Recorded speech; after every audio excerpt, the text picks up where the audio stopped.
Hello friends, இந்த வீடியோவில் நம்ம தங்கமயில் ஜுவல்லரி ஷாப்னு பற்றின ஃபண்டமெண்டல் அனாலிசிஸ் தான் பண்ண போகிறோம். ஓகேங்களா? So welcome to A to Z Tamil குரல். ஸோ தங்கமயில் ஜுவல்லரி உங்களுக்கே தெரியும், தமிழ்நாட்டில் ஒரு ஃபேமஸான ஒரு ஜுவல்லரி ஷாப். அவங்க ஷேர் மார்க்கெட்டில் ப்ரைவேட் லிமிட்டட்லேருந்து லிமிடெட் கம்பெனியாக மாறி வந்திருக்காங்க. ஸோ ஆப்வியஸ்லி உங்களுக்கே தெரியும், கோல்டு, சில்வர், டைமண்ட் இந்த மாதிரி விஷயங்கள் எல்லாமே அவங்க ஷாப்ஸில் விற்பாங்க. இன்னி தேதிக்கு நீங்கள் நகை கோல்டில் இன்வெஸ்ட் பண்ணுறதை விட இந்த மாதிரி கோல்டு ரிலேட்டடான ஷாப்ஸில் நீங்கள் இன்வெஸ்ட் பண்ணால் ரிட்டர்ன்ஸ் இன்னுமே அதிகமாக கிடைக்கும்னு சொல்லி நிறைய பேர் சொல்லிகிட்ருக்காங்க. நாம் இப்போது ஃபண்டமெண்டல் அனாலிசிஸில் தங்கமயில் ஜுவல்லரி கரெக்டான ப்ரைஸில் இருக்கா, நம்ம வாங்கலாமா வேணாமா அப்படின்றத என்னோடய பாயிண்ட் ஆஃப் வியூலேருந்து மட்டும் சொல்கிறேன். ஸோ இதை நீங்கள் ஒரு சஜஷனாவோ இல்லை கன்சிடர் பண்ணுறதுக்கு முன்னாடி நீங்களும் ஒரு வாட்டி அனாலிசிஸ் பண்ணிவிட்டு ஒரு செபி ரெஜிஸ்டர்ட் அட்வைசர்கிட்ட கேட்டுக்கிட்டு அதுக்கப்புறம் நீங்கள் பை பண்ணலாமா வேணாமான்றதை முடிவு பண்ணுங்கள். இது ஒரு பியூர்லி ஒரு எஜுகேஷ்னல் பர்பஸ்க்கு மட்டும்தான். ஓகேங்களா? ஓகே. ஸோ இப்போ நம்ம தங்கமயில் ஜுவல்லரிய பேசிக்கான விஷயங்கள்லாம் பார்ப்போம். ஓகே. ஸோ இதில் பார்த்தீங்கன்னா உங்களுக்கு என்டர்பிரைஸ் வேல்யூ பார்த்தீங்கன்னா 4387 கோடி இருக்குது. ஸோ இப்போ மார்க்கெட் கேப்னு பார்த்தீங்கன்னா 3937 கிட்ட இருக்குது. ஸோ இது ஒரு விஷயம் நீங்கள் இப்போதைக்கு நோட் பண்ணி வச்சுக்கோங்க. ஓகேங்களா? ஸோ ஒரு சிலது அதிகமாக இருக்கும் கேபிட்டலை விட. என்டர்பிரைஸ் வேல்யூ மார்க்கெட்டிங் கேபிட்டல் இன்னும் கொஞ்சம் அதிகமாக இருக்கும் என்டர்பிரைஸ் வேல்யூவை விட. அது அவங்க இன்வெஸ்ட் பண்ணி வச்சுருக்கிறது 4387 கோடி. பட் அவங்க இன்வெஸ்ட் பண்ண அமௌண்ட்டுக்கு அப்புறம் மார்க்கெட் கேபிட்டல் கொஞ்சம் கம்மியாக தான் இருக்குது அப்படின்றது தெரிஞ்சுக்குங்க. ஸோ இது கொஞ்சம் அண்டர் வேல்யூ தான். ஓகேங்களா? ஸோ இந்த பாயிண்ட் ஆஃப் வியூவில் மட்டும் பார்க்க. அடுத்தது பார்த்திங்கன்னா நம்ம பார்க்க போகிறது ஸ்டாக் பிஇ. ஓகேங்களா? ஸோ இது இண்டஸ்ட்ரியல் பிஏ விட கம்மியாக இருக்கணும். பட் பார்த்திங்கன்னா இண்டஸ்ட்ரி பிஇ பார்த்திங்கன்னா 25.5, பட் ஸ்டாக் பிஇ பார்த்திங்கன்னா 32. ஸோ இன்னைய தேதிக்கு தங்கமயில் யாராவது கன்சிடர் பண்ணுறவராக இருந்தீங்கன்னா கொஞ்சம் கேர்ஃபுல்லாக இருங்க. பிகாஸ் கொஞ்சம் ஓவர் ப்ரைஸ்டாக இருக்கிற மாதிரி தெரியுது. விச் மீன்ஸ் பிஇ வேல்யூ அதிகமாக இருக்கும்போது கொஞ்சம் ஓவர் ரேட்டடாக இருக்குது அப்படின்னு தெரிஞ்சுக்கலாம். ஸோ 25.5க்கு கீழே வந்தால் நீங்கள் கண்டிப்பாக ட்ரை பண்ணலாம். ஓகேங்களா? கன்சிடர் பண்ணலாம். ஓகேங்களா? ஸோ அடுத்தது ROCE அண்டு ROE இது ரெண்டுமே ஒரு நல்ல பர்சன்டேஜில் இருக்குது. அதனால் அது ஒன்றும் பிரச்சனை கிடையாது. அடுத்தது பார்த்திங்கன்னா உங்களுக்கு current price. So current price பார்த்திங்கன்னா 1437 ரூபா. ஓகேங்களா? புக் வேல்யூ பார்த்திங்கன்னா 180 ருபீஸ். ஸோ கிட்டத்தட்ட ஒரு 10%, 9 to 10% புக் வேல்யூ விட அதிகமாக இருக்குது. ஸோ இந்த புக் வேல்யூன்றது என்னென்னா, நான் போன வீடியோவில் ஏதோ மாற்றி சொல்லிட்டேன் போல். ஒருத்தர் கமெண்ட் செக்ஷனில் சொல்லியிருந்தார், நான் கவனிக்கல. நானும் பிகினர் தான். ஓகேங்களா? சாரி, நான் தப்பாக சொல்லியிருந்தால் மன்னிச்சுக்குங்க. அண்ட் கரெக்ட் பண்ண அவருக்கு ரொம்ப ரொம்ப தேங்க்ஸ். ஸோ இந்த புக் வேல்யூன்றது என்னென்னா, நாளைக்கே இந்த கம்பெனி டோட்டலாக க்ளோஸ் பண்ணாங்கன்னா உங்களுக்கு 180 ருபீஸ் கொடுத்துருவாங்க. ஓகேங்களா? பட் இன்னைய தேதிக்கு நீங்கள் எவ்வளோ கொடுத்து வாங்கியிருக்கீங்க? 1435 ரூபா கொடுத்து வாங்குகிற மாதிரி இருக்குது. ஸோ இதோட கரண்ட் புக் ப்ரைஸை விட எவ்வளோ மடங்கு அதிகமாக இருக்குதுன்னு பாருங்கள். ஓகேங்களா? இன்ட்டு 10 போட்டிங்கன்னா தான் இந்த வேல்யூ வரும். இன்ட்டு 9.5 வருது. ஸோ ப்ரைஸ் கொஞ்சம் இப்போது மார்க்கெட்டில் இதை பொறுத்த வரைக்கும் கொஞ்சம் ஓவர் ப்ரைஸ்டாக தான் இருக்குது. அண்டு அது மட்டும் இல்லை, இன்ட்ரின்சிக் வேல்யூவும் பார்த்தீங்கன்னா உங்களுக்கு 771 ரூபா. ஸோ இதை விட கம்மியாக இருந்திருந்தால் நம்ம கண்டிப்பாக இது ஒரு அண்டர் வேல்யூ ஸ்டாக்கு உடனே பிக் பண்ணியிருக்கலாம் லாங் டேர்முக்கு. பட் இப்போ கொஞ்சம் அதிகமாக இருக்குது. கொஞ்சம் டெக்னிக்கல் அனாலிசிஸ் பார்த்து வாங்கினா கொஞ்சம் பெட்டர்னு நினைக்கிறேன். ஆனால் இதில் இன்னொரு நல்ல விஷயம் என்ன பார்த்தீங்கன்னா, இதுக்கு முன்னாடி போன ஹை பார்த்தீங்கன்னா 1550 ரூபா அந்த ரேஞ்சுக்கு போயிருக்கு. ஸோ மார்க்கெட்டில் ஏதாவது கரெக்ஷன் வந்ததுன்னா கண்டிப்பாக கம்மியாக வரதுக்கு வாய்ப்பு இருக்குது. கரெக்ஷன் வருதான்னு வெயிட் பண்ணி கூட நம்ம பார்க்கலாம். ஓகேங்களா? ஓகே. ஸோ இது வரைக்கும் பார்த்த விஷயங்கள் இது. அடுத்தது பார்த்திங்கன்னா முக்கியமான விஷயம் டிவிடெண்ட்டு. ஸோ டிவிடெண்ட் 0.42 கொடுக்குறாங்க. அஃப்கோர்ஸ் ஒரு 5%லேருந்து மேலே இருந்தால் தான் டிவிடெண்ட் ஒரு நல்ல டிவிடெண்ட் அப்படின்னு சொல்லுவாங்க. ரொம்ப இது கம்மியாக இருக்குது. 0.4 தான் இருக்குது. ஸோ அது என்னென்னு கொஞ்சம் கன்சிடர் பண்ணுங்கள். அண்டு பெக் ரேஷியோவும் பார்த்தீங்கன்னா உங்களுக்கு வந்து கிட்டத்தட்ட நியர் 1 இருக்குது. ஸோ கொஞ்சம் அதிகமாக தான் இருக்குது. இன்னும் கொஞ்சம் கம்மியாக கூட இருந்துக்கலாம். பட் இதுவுமே வந்து இப்போ தான் உள்ளே வந்திருக்கு. இன்னும் அவங்க நிறையா டைம் ஸ்பெண்ட் பண்ண இவங்களுடைய டெப்ட் இந்த பெக் ரேஷியோ குறையும்னு நினைக்கிறேன். மார்க்கெட்டில் இன்னும் கொஞ்ச நாள் சஸ்டெயின் பண்ணும்போது அவங்களுக்கு அந்த டெப்ட் ரேஷியோ கண்டிப்பாக குறைப்பாங்கன்னு நினைக்கிறேன்.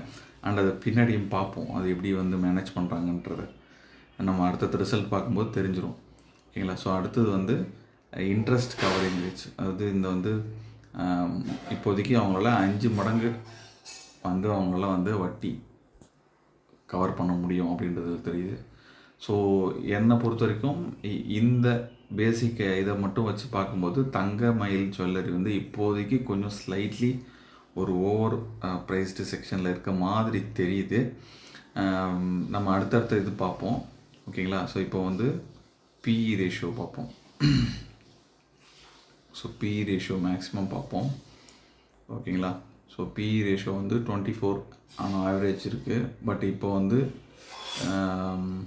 மார்க்கெட்டில் வந்து போயிட்டுருக்கிறது பார்த்திங்கன்னா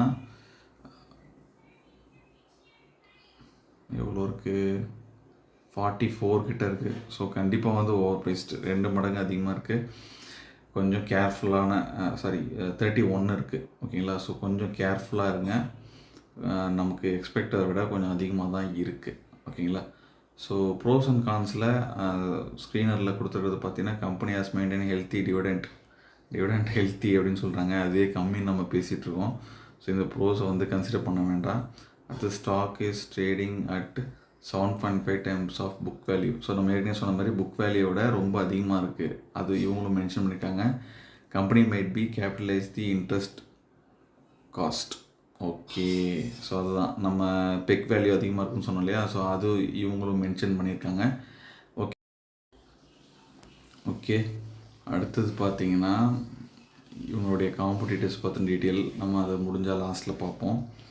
ஸோ குவார்ட்டர்லி ரிசல்ட்ஸு அதுவுமே நான் ஸ்கிப் பண்ணிடுறேன். நம்ம ஸ்ட்ரெயிட்டாக வந்து ப்ராஃபிட் அண்ட் லாஸ் பண்ணுறோம். ஓகேங்களா? ஓகே, ஸோ இதில் பார்த்தீங்கன்னா லாஸ்ட்டு 5 இயர்ஸ்க்கான க்ரோத்தை நம்ம ஃபஸ்ட்டு பார்ப்போம். ஓகேங்களா? ஸோ 2021 எடுத்துப்போம். ஓகேங்களா? 1800 கோடி 2100 3000 3800 சேல்ஸ் ரொம்ப நல்லா இருந்திருக்கு. ஓகேங்களா? சேல்ஸில் எந்த குறையும் கிடையாது. ஓகே, எக்ஸ்பென்ஸு அடுத்தது வந்து நம்ம மெயினாக பார்க்க வேண்டியது ஆப்ரேட்டிங் ப்ராஃபிட்.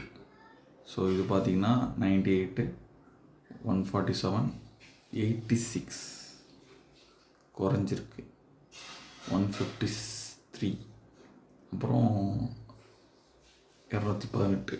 இதில் நோட் பண்ண விஷயம் ஒரு வருஷம் வந்து கொஞ்சம் குறைஞ்சிருக்கு அப்படின்றது. அண்ட் ஆல்சோ உங்களுக்கு வந்து இந்த ஓபிஎம் வந்து பார்த்திங்கன்னா கொஞ்சம் இன்கன்சிஸ்டண்ட்டாக இருக்குது. இந்த ஒரு வருஷம் எல்லாருமே வந்து இன்கன்சிஸ்டண்ட்டாக தான் இருக்குது. அதர் இன்கம் பரவாயில்ல, கரெக்டாக இருக்குது, ஒன்றும் பிரச்சனை இல்லை. அடுத்தது இன்ட்ரெஸ்ட், இதான் பஞ்சாயத்து. ஸோ பார்த்திங்கன்னா 23 26 35 36 இன்ட்ரெஸ்ட் குறைஞ்சிட்டு இருக்கணும். பட் இன்ட்ரெஸ்ட் கொஞ்சம் ஏறிட்டுருக்கு. இதுவுமே கொஞ்சம் பேட் சைன், ரொம்ப அதிகமாக இல்லை, கொஞ்சம் ஆனால் பேட் சைன் தான்.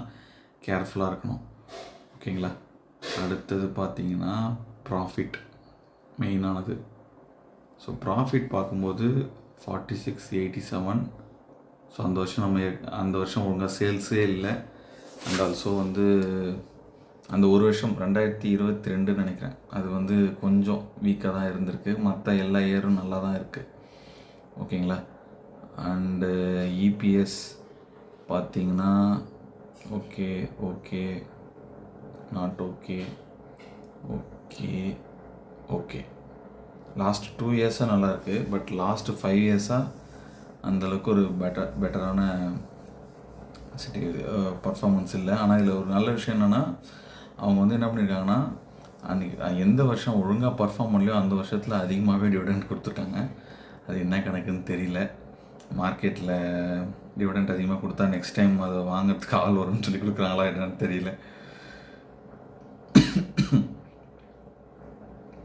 ஸோ அடுத்தது வந்து return on equity super. And stock இதுவுமே சிஏஜிஆரும் ஓகே தான், நல்லாயிருக்கு, இன்க்ரீஸ் ஆகிட்டே தான் இருக்குது, ஒன்றும் பிரச்சனை இல்லை. அடுத்தது பேலன்ஸ் ஷீட். வாங்க இதுதான் ரொம்ப முக்கியமானது. பேலன்ஸ் ஷீட்டில் தான் இப்போது இந்த ஸ்டாக்கை பொறுத்த வரைக்கும் நமக்கு இன்ட்ரெஸ்ட் ரேட் அதிகமாகிட்டு இருந்தது இல்லையா, இதில் ரொம்ப ரொம்ப முக்கியம் பேலன்ஸ் ஷீட்டு, ரொம்ப கேர்ஃபுல்லாக ரீட் பண்ணோம். ஸோ இதில் வந்து ரிசர்வில் எவ்வளோ இருக்குன்னு பாருங்கள். ஃபஸ்ட்டு ரிசர்வில் பார்த்தீங்கன்னா 200, லாஸ்ட்டு 5 இயர்ஸ்க்கு 206, ஓகேங்களா, 206, 284, 311, 375, 476. இது சூப்பர். அடுத்தது இவங்க வாங்கின கடன், ஓகேங்களா. ஆக்சுவலாக கடன் வந்து குறைஞ்சிக்கிட்டே போகணும், பட் இங்கே வந்து அப்படியே ஆல்டர்னேட்டிவாக வந்து ஏறிக்கிட்டே இருக்குது. ஸோ இதை வந்து கொஞ்சம் கன்சிடர் பண்ணிக்கோங்க. ஏன்னா வந்து இது வந்து ஒரு பெரிய தப்பு. ஆக்சுவலாக இந்த கடன் வந்து குறைஞ்சிக்கிட்டே வரணும். ஸோ இப்போ இங்கே 260 இருக்குன்னா 260 இருக்குன்னா 5 வருஷத்துக்கு முன்னாடி, இப்போது இந்த இடத்துல வந்து ஒரு 200, ஒரு 150, ஒரு 100, இப்போ ஒரு 50 அப்படின்னு 50 கோடி அப்படின்னு கடன் குறைஞ்சிட்டே வருதுன்னா ஒரு நல்ல விஷயமா இருக்கும். பட் அப்படி இல்லை. இன்னொரு விஷயம் என்னென்னா, இவங்க வச்சுருக்க ரிசர்வுமே பார்த்திங்கன்னா ரிசர்வ் 466 வச்சுருக்காங்க ரிசர்வில். பட் கடன் வந்து ஆட் பண்ணிங்கன்னா அது எங்கேயோ போகுது. ஸோ அதனால்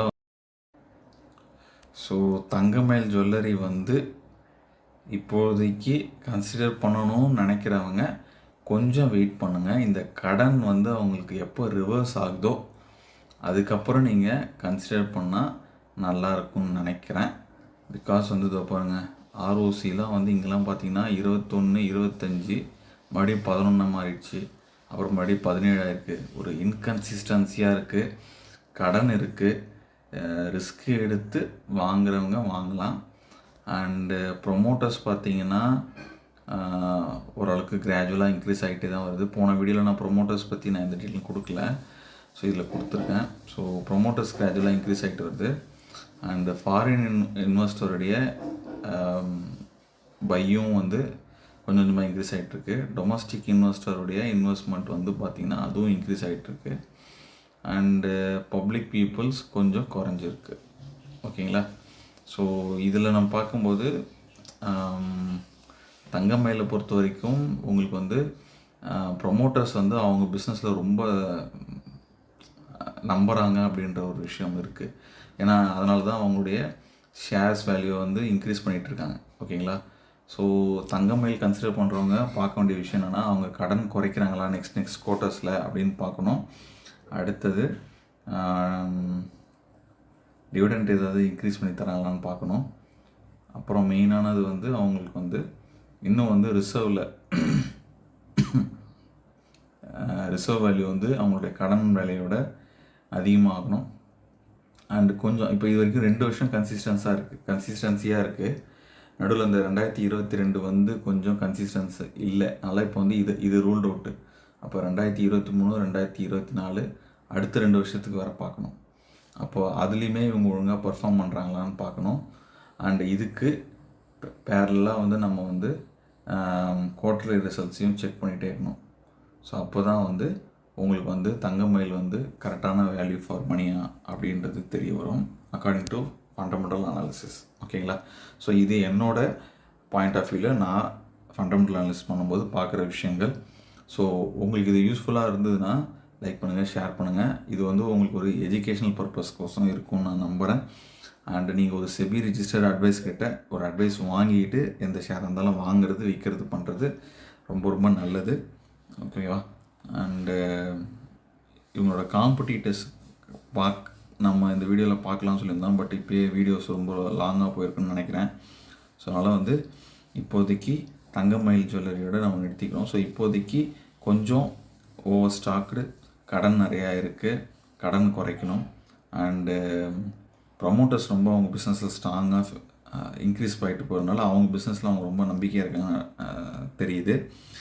அண்டு ப்ரைஸ் வைஸ் பார்க்கும்போது ரொம்ப ரொம்ப ரொம்ப ரொம்ப ஓவர் ப்ரைஸ்டு. ஓகேங்களா? ஸோ அதையுமே கன்சிடர் பண்ணிக்கோங்க. எதாவது கரெக்ஷன்ஸ் வந்தால் மறுபடியும் கன்சிடர் பண்ணி பாருங்கள். ஓகேங்களா?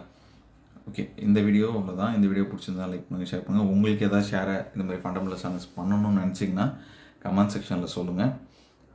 நைட்டு வந்து மணி 10 ஆகுது. கொஞ்சம் வேலைக்கு போயிட்டு வந்து டயர்டாக இருக்கேன். ஸோ அதனால தான் வந்து கொஞ்சம் டல்லாக இருக்கும் வீடியோ. நெக்ஸ்ட் டைம் நல்லா எனர்ஜியோடு பண்ண பார்க்குறேன். ஓகே, தேங்க்யூ ஃபார் வாட்சிங். தேங்க்யூ.